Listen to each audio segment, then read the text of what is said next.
Welcome back to Competitor's Edge YouTube channel. Appreciate you checking it out. On today's video, we'll be measuring main bearing clearance and connecting rod bearing clearance on this 302 Windsor. Check it out.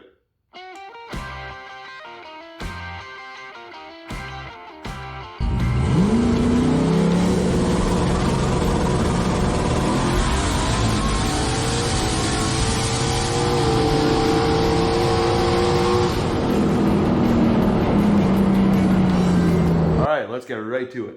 We got the 302 Windsor over here. We got it back from the machine shop. In the last video, you saw we painted this thing up. So it's all good there. We already touched up all these edges. I just hit these all up with a file. Kind of touch them up at a 45-degree angle on here. Just very lightly. You're not trying to take a bunch of material away. You're just trying to make sure there's not a lip there that's going to cut your bearing when you slip your new bearings into here. Okay, you don't want to wreck the backside of your bearings. I also used a thread chaser and chased all the threads for the mains. That's all good. Also did the same thing on the main caps. I touched up with a file that edge just to make sure these caps actually did have a pretty good lip on them on some of them. So we touched those up, got rid of that lip, so when we slide the bearings in, same thing, we don't scratch the backside of them. We are going to be using the factory main bolts on this engine. We are also going to be using a King bearing, and that is the part number MB529XP Standard X. X for extra clearance. We should have an extra thousandths inch clearance versus factory with these bearings. So we'll put these in, and we'll see where they spec out at. We're going with the extra clearance because we are going to be adding some extra power to this thing. And I want to make sure that there's enough oil in there so that way the crankshaft is not going to connect with the bearing itself. It's getting aftermarket Edelbrock heads. It's getting a hydraulic roller camshaft. It's also getting this 174 supercharger. It's going on, so it's gonna be a fun truck. All right, so we're gonna put the bearings in to the caps onto the block, and we are going to put some ARP lube on the threads underneath the head of the bolt. And we're going to torque this thing down, and then I'll show you how we're going to measure out the bearing clearance. Alright,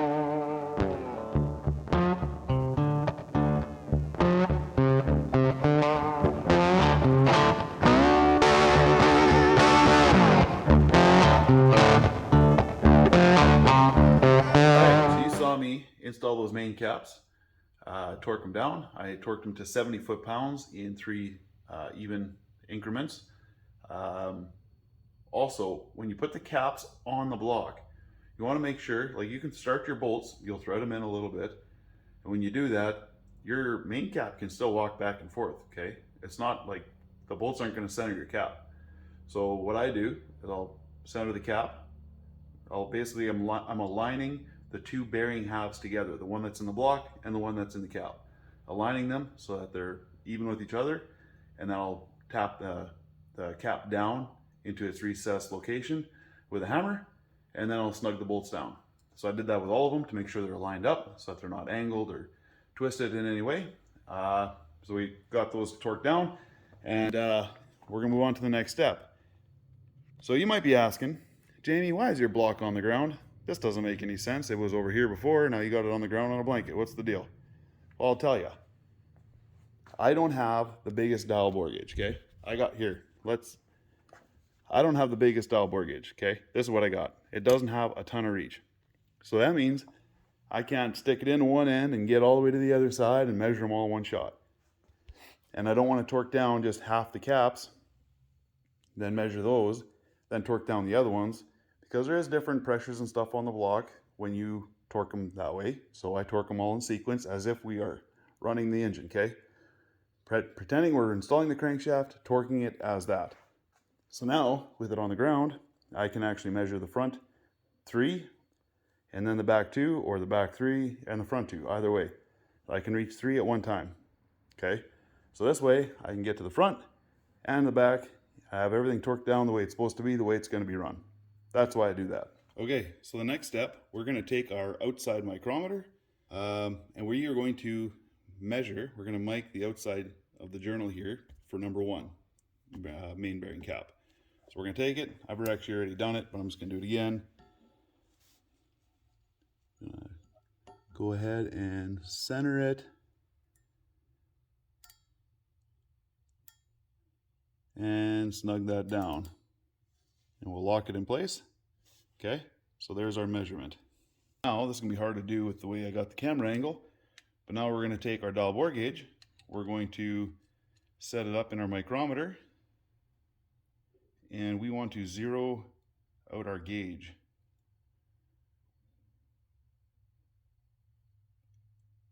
And it's a bit of a balancing act. It's easier when I'm not trying to balance it the way I am. There you go. See, we're zeroed out. Okay, now we'll move to the next step. Dial bore gauge here. We have this zeroed out to the micrometer for the number 1 main bearing cap. We are going to insert this gently into the number 1 main bearing here. And then we are going to move it up and down here to find the tightest spot. Okay, and I am getting about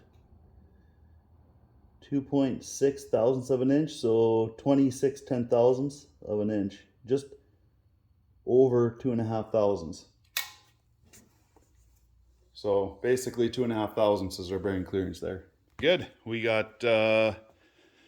Well, actually, there are 2.25 inch journals, so we are just over 1 thousandths of an inch per inch of journal, which is awesome.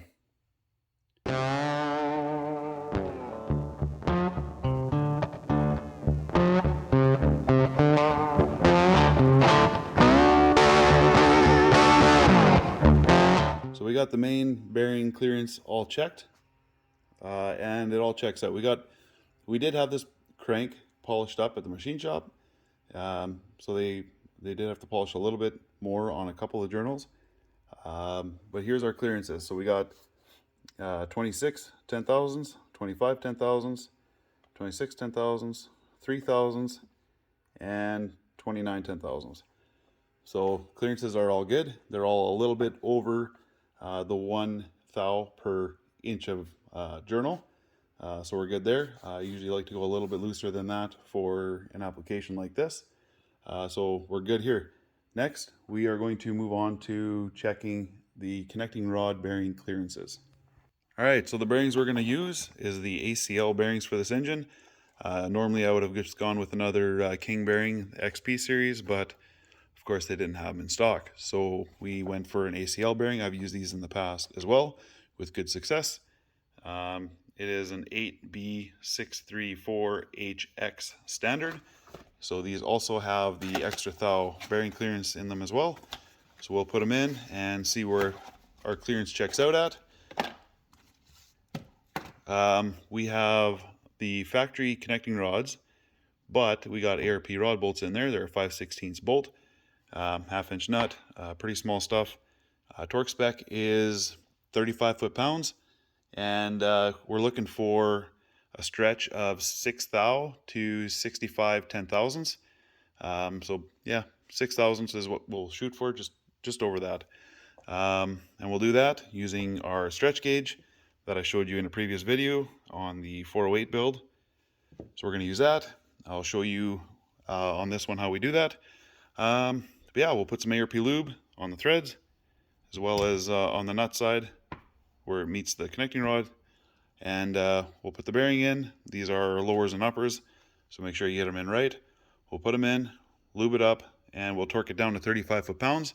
And I'll show you that process and show you the stretch, see where we're at 35 foot-pounds, and see if we need to increase that or not to achieve the correct stretch.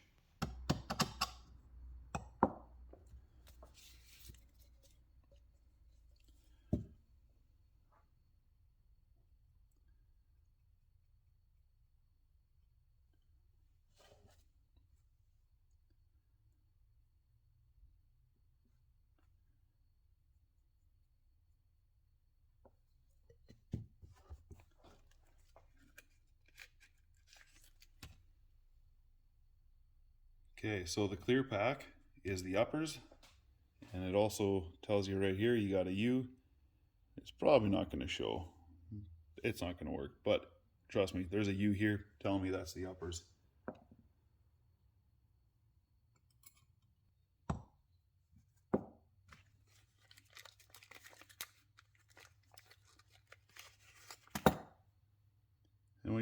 checking your bearings too. You just want to take a look at the backside, make sure they're clean.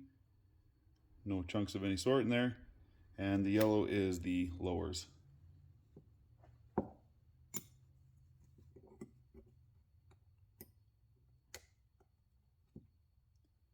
And as always, when you're seating them in there, you have a tang, goes into the tang groove. And then when you're putting them together, you're going tang to tang.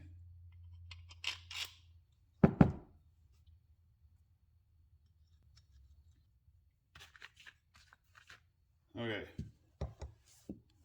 What I'm gonna do, let's see here. I'm gonna start on the side that I have marked as 1, right here. So you want to make sure that you don't want to torque it down or anything first, right? We're going to use our stretch gauge. So you got a divot here, or a dimple, whatever you want to call it.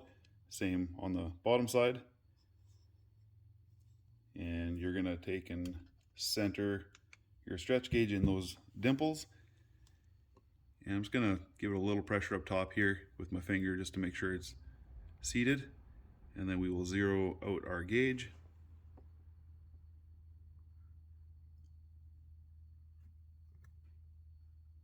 Add those in the way.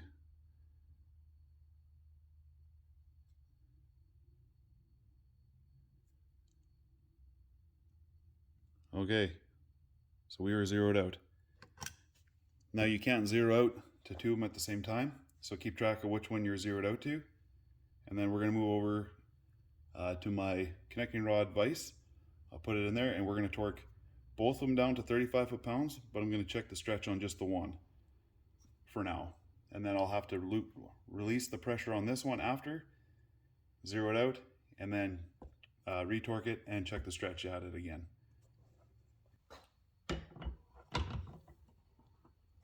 All right, so we got our rod in the vise.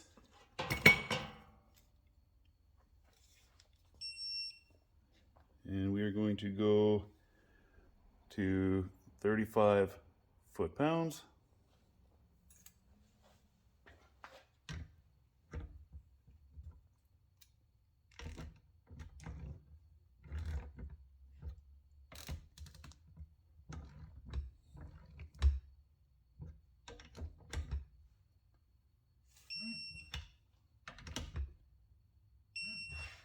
There we go.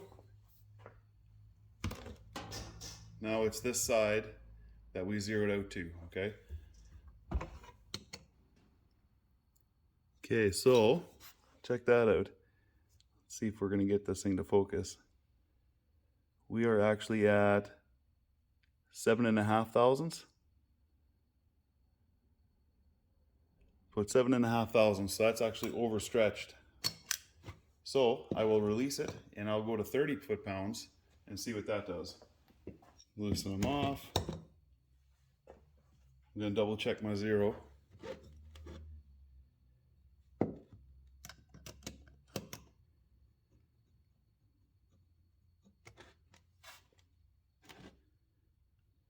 Okay, so we're still zeroed out. So the bolt didn't stretch beyond where it should be. So it's still zeroed out, no problem. So we will put that back in.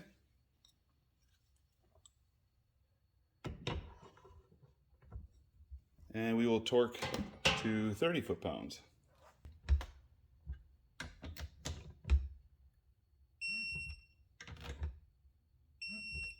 There we go.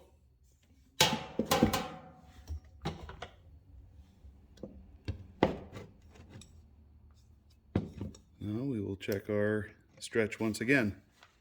Let's see what we got. Okay, so we're about 6.5 thou. So we're good right there. 30 foot-pounds instead of the 35, according to ARP. So now we know that this side is good. I'm going to actually loosen this one off, zero it out, and then retorque it to see what this one's at. Grab the stretch gauge. So you can see this one's loose right now. And the rod is actually a different length than what the other rod was, or the rod bolt.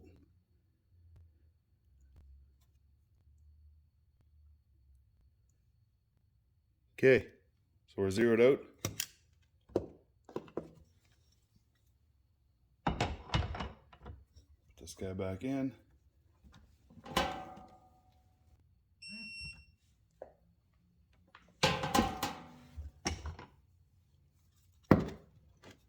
Okay, and let's double check our stretch.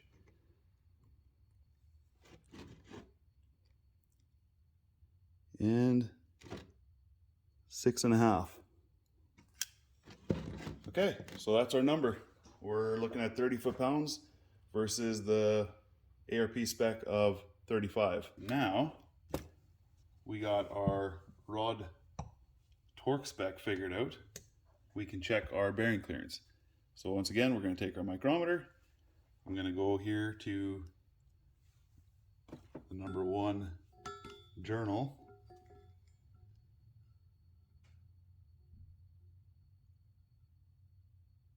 Find center. Lock it down. Okay, once again, we're going to zero out our dial bore gauge to the micrometer reading.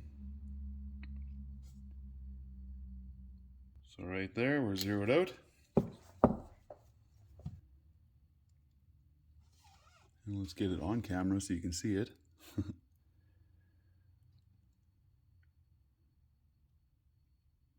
And we're about just over 2.5 thou, so it's about 26/10,000ths of an inch.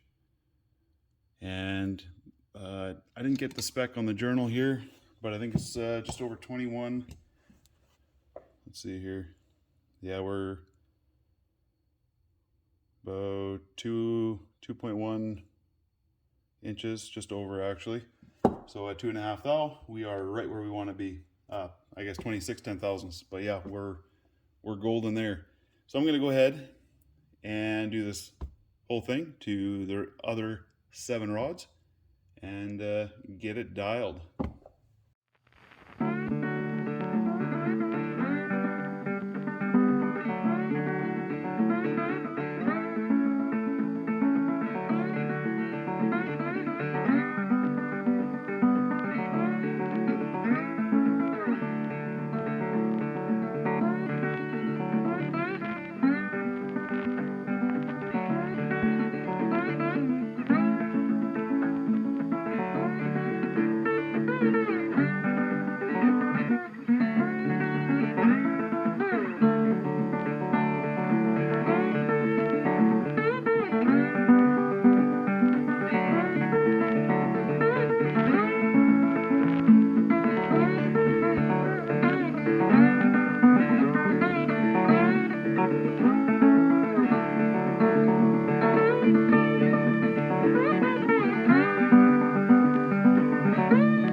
Okay, I got the connecting rod bearing clearance all figured out and all the stretch numbers figured out. So let's take a look at the numbers. So we're at 26, 28, 26, 28, 26, 26, 28, and 3 on number 8 being the loosest. But in order for me to get my 65 thou stretch on the bolts, I had to be anywhere from 30 foot-pounds to 35, and anywhere in between, and the lowest being number 8. I had one bolt that only wanted 26 foot-pounds to achieve the 65 stretch on the bolt. So yeah, very interesting. Without that stretch gauge, I would have put these all to 35 foot-pounds, and I would have been well over 7 to 8 thousandths of stretch on the bolt instead of between 6 and 6.5 like the spec says. So very handy. At first, when I was thinking about the light bolts, I was thinking about not stretching them enough, but really it's the other way around. You got to be careful so you're not over stretching them and over torquing the bolts. So rod bolt stretch gauge proven itself once again. I don't know if you watched the 408 video where I learned about the stretch gauge and started using it, or learned how important it actually is rather. it's just proven itself here again on the 302 with the light bolts. It's crazy. So, you know, I continue to learn with this stuff. I hope you do as well. Yeah, we got the rod, connecting rod bearing clearances checked. We got the main bearing clearances checked, so those are all good. Next up is going to be filing the piston rings so that they suit our needs. And I got to actually try out the new piston ring filer that I got from Total Seal. Well, it's actually from Summit Racing, but Total Seal made it, obviously. So I got to test this guy out during that process, so I'm very much looking forward to that. But yeah, that'll be up next. For now, thanks for checking it out. Stay tuned.